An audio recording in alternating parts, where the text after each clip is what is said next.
Partitë në pushtet zotohen se ligji i ri për përfaqësim të drejtë do të japë efektet e dëshiruara. Kryeministri Kristian Mickoski thotë se krahas përfaqësimit të drejtë, ligji do të marrë në konsideratë edhe cilësinë në punësime në administratën shtetërore dhe publike. Është ligj që do të siguroj përfaqësim të drejtë, por në të njëjtën kohë do të mbajë edhe përgjegjësi për cilësinë, diçka që deri më tani nuk ka qenë në fokus. Unë mendoj se me këtë ligj përfundimisht do të tejkalohen të gjitha stereotipet e të së kaluarës, të gjitha elementet antikushtetuese, të gjitha pengesat e të së kaluarës. Përfundimisht po ofrohet zgjidhje për të gjithë këto probleme dhe të mundemi të gjithë të përfaqësohemi drejt dhe të ndërtojmë adheun tonë të përbashkët.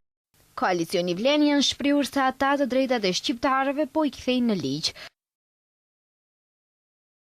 Ky ligj vendos rregull aty ku për vite ka sunduar paqartësia, krijon mekanizma për zbatim dhe parasheh trup koordinativ në krye me një zëvendës kryeministër shqiptar, si garanci se e drejta e shqiptarëve për përfaqësim të drejtë dhe adekuat nuk do të anashkalohet më. Fakti që ligji është përpunuar edhe pas vërejtjeve të Komisionit të Venecias e bën edhe më të fortë këtë zgjidhje.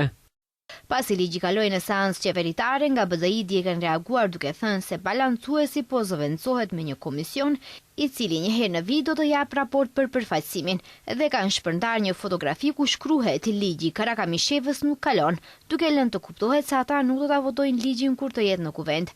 Gjykata kushtetuese me 9 tetor 2024 me shumicë votash e shfuqizoi balancuesin, i cili ka rregulluar përfaqësimin e drejtë të komuniteteve në administratën shtetërore.